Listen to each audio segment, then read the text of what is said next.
Assalamualaikum warahmatullahi wabarakatuh. Apa kabar semuanya? Mudah-mudahan kita dalam keadaan sehat walafiat. Ya. Baik, kita langsung saja ikuti pemaparan video ini. Assalamualaikum warahmatullahi wabarakatuh. Selamat berjumpa kembali dengan mata pelajaran prakarya kelas 8. Untuk materi kali ini, kita akan membahas bab 2, yaitu teknologi informasi dan komunikasi bagian yang pertama. Teknologi informasi dan komunikasi atau TIK, menurut peta konsepnya, yang pertama adalah sejarah teknologi informasi dan komunikasi, kemudian media penghantar komunikasi, kemudian yang ketiga perancangan dan pembuatan peralatan teknologi informasi dan komunikasi. Kemudian berikutnya media komunikasi masa kuno atau masa lalu, kemudian yang kedua media komunikasi modern atau era modern. Kemudian yang berikutnya adalah perencanaan persiapan alat dan bahan, kemudian pembuatan. Sebagai evaluasi, apa pendapatmu tentang gambar yang ada di bawah ini? Yaitu sebuah komputer, dan yang kedua berupa bendel berkas, tapi berkas yang terbuat pada zaman dahulu atau zaman kuno. Coba menurut pendapat kalian, apa dari kedua benda yang ada di bawah ini? Sejarah teknologi informasi dan komunikasi. Perkembangan peradaban manusia diiringi dengan perkembangan cara penyampaian informasi, atau biasa selanjutnya dikenal dengan istilah teknologi informasi. Mulai dari gambar-gambar yang tidak bermakna di dinding-dinding gua, peletakan tonggak sejarah dalam bentuk prasasti, sampai diperkenalkannya dunia arus informasi yang dikenal dengan nama internet. Pada zaman prasejarah, teknologi informasi dan komunikasi yang dilakukan manusia berfungsi sebagai sistem untuk pengenalan bentuk-bentuk yang manusia kenal. Yang pertama, sejarah teknologi informasi dan komunikasi. Perkembangan peradaban manusia diiringi dengan perkembangan cara penyampaian informasi yang selanjutnya dikenal dengan istilah teknologi informasi. Mulai dari gambar-gambar yang tidak bermakna di dinding-dinding gua dan diletakkan tonggak sejarah dalam bentuk prasasti sampai diperkenalkannya dunia arus informasi yang dikenal dengan nama internet.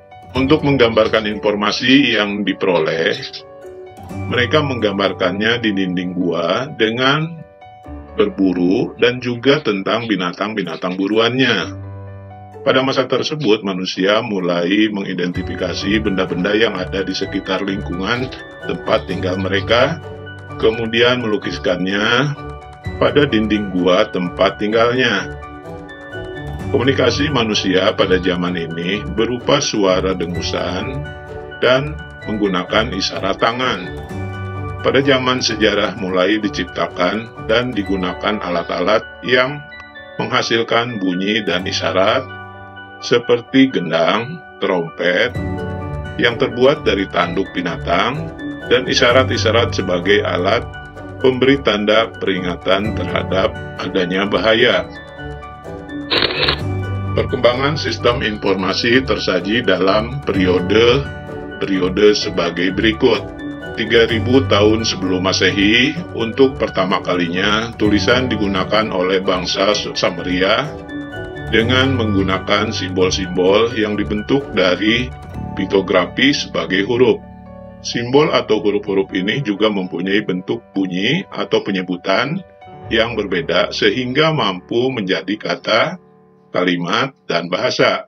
Perkembangan berikutnya 2900 sebelum Masehi. 2900 sebelum Masehi, bangsa Mesir kuno menggunakan huruf hieroglif. Hieroglif merupakan bahasa simbol, di mana setiap ungkapan diwakili oleh simbol yang berbeda. Jika simbol-simbol tersebut digabungkan menjadi satu rangkaian akan menghasilkan sebuah arti yang berbeda. Bentuk tulisan dan bahasa hieroglif ini lebih maju dibandingkan dengan tulisan bangsa Sumeria. Perkembangan berikutnya, 500 tahun sebelum Masehi, manusia sudah mengenal cara membuat serat dari pohon papirus yang tumbuh dari sekitar Sungai Nil. Serat papirus dapat digunakan sebagai kertas. Kertas dari serat pohon papirus menjadi media untuk menulis atau media untuk menyampaikan informasi yang lebih kuat dan fleksibel dibandingkan dengan lempengan tanah liat yang sebelumnya digunakan sebagai media informasi. Kemudian perkembangan berikutnya, 105 Masehi, pada masa ini bangsa Cina berhasil menemukan kertas. Kertas yang ditemukan adalah kertas yang kita kenal sekarang. Kertas ini dibuat dari serat bambu yang dihaluskan, disaring, dicuci, kemudian diratakan dan dikeringkan. Penemuan ini juga memungkinkan sistem pencetakan yang dilakukan dengan menggunakan blok kayu yang ditoreh dan dilumuri dengan tinta. Sistem ini sekarang dikenal dengan istilah cap atau stempel. Sebagai bahan evaluasi, silakan kalian jawab pertanyaan kedua. Coba kalian ceritakan perkembangan sistem informasi dalam 4 periode, seperti yang tadi telah diulas. Yang berikutnya, media penghantar komunikasi.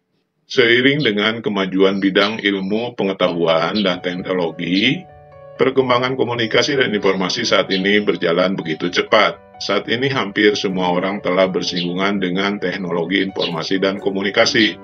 Semenjak ditemukannya alat komunikasi terus mengalami perkembangan. Berdasarkan rentang waktunya, media komunikasi dibedakan menjadi alat komunikasi masa lalu atau kuno dan alat komunikasi modern. Yang pertama, media komunikasi masa lalu. Seperti telah diuraikan bahwa perkembangan alat teknologi, informasi, dan komunikasi sudah mulai sejak zaman prasejarah. Pada saat itu, alat komunikasi masih sangat sederhana, seperti suara dengusan, isyarat asap, dan bahasa isyarat tangan.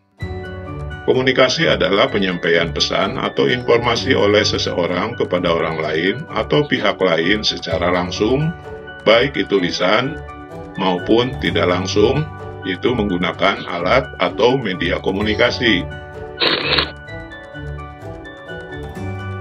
Beberapa alat komunikasi tradisional pada masa kuno sebagai berikut. Yang pertama, kentongan. Kentongan digunakan di Indonesia sudah sejak lama. Alat ini sudah ada sejak zaman Kerajaan Demak, Surakarta, Gowatalo, dan Yogyakarta. Kentongan berfungsi untuk memberi informasi kepada masyarakat bahwa telah atau akan terjadi sesuatu. Tanda kode yang digunakan berbeda-beda. Kentongan besar biasanya disebut dengan bedug. Di Indonesia, sebuah bedug biasanya dibunyikan untuk pemberitahuan mengenai waktu sholat atau sembahyang. Bedug terbuat dari sepotong batang kayu besar atau pohon nong sepanjang kurang lebih dari 1 meter. Bagian tengah batang dilubangi hingga membentuk tabung besar. Ujung batang yang berukuran lebih besar ditutup dengan kulit binatang yang berfungsi sebagai membran atau selaput gendang. Apabila ditabuh, bedug menimbulkan suara berat dan bernada khas. Bunyi yang ditimbulkan dapat terdengar sampai jarak yang cukup jauh. Daun lontar. Pada zaman yang sedikit lebih maju, manusia sudah mulai memakai bahasa tulisan sebagai media komunikasi. Kegiatan surat menyurat di Indonesia telah dimulai sejak masa Kerajaan Kutai, Tarumanegara, Majapahit, Sriwijaya, dan Mataram. Pada waktu itu, surat menyurat hanya terbatas antar kerajaan. Media yang digunakan untuk menulis surat adalah daun lontar. Selain itu, ada juga yang menggunakan kayu, bambu, tulang binatang, rotan, dan lempengan batu yang dikenal dengan nama prasasti. Daun lontar sebagai bahan naskah dipakai di Asia Selatan dan di Asia Tenggara. Di Nusantara banyak ditemukan naskah lontar, di antaranya dari Jawa, Sunda, Bali, Madura, Lombok, dan Sulawesi Selatan.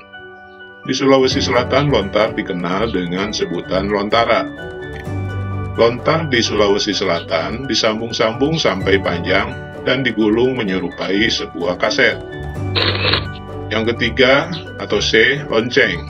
Lonceng atau genta adalah suatu peralatan sederhana yang digunakan untuk menciptakan bunyi. Bentuk lonceng biasanya menyerupai sebuah tabung dengan salah satu sisinya yang terbuka dan bergema saat dipukul.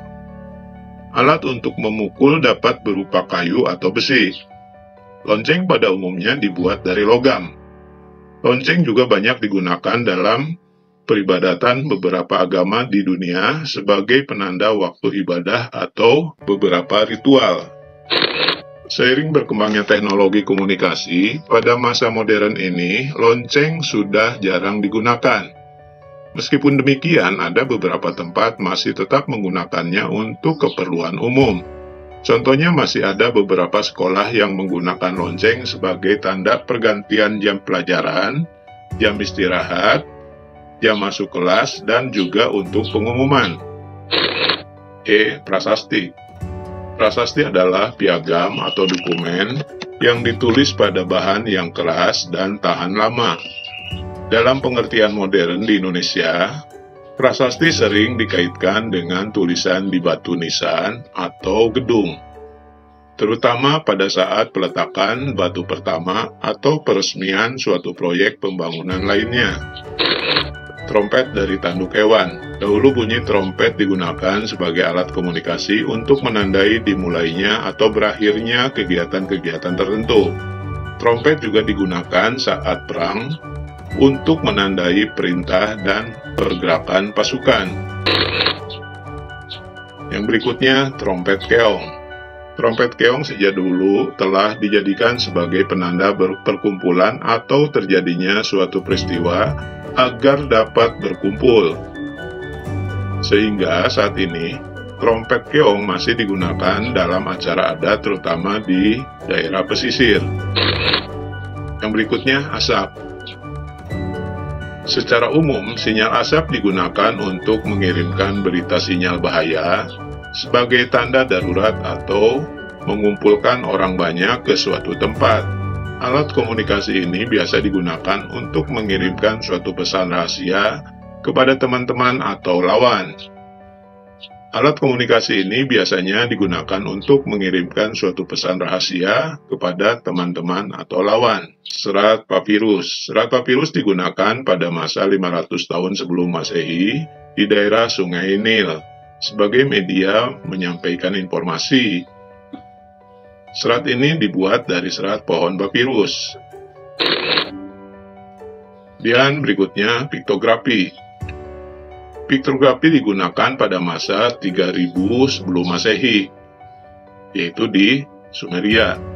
Piktografi berupa simbol-simbol yang apabila disusun bisa menjadi kata atau kalimat atau bahasa yang memiliki makna tertentu. Setelah menyaksikan video tadi, sebagai bahan evaluasi, coba kalian jawab pertanyaan. Sebutkan 10 macam alat komunikasi tradisional pada masa lalu atau kuno.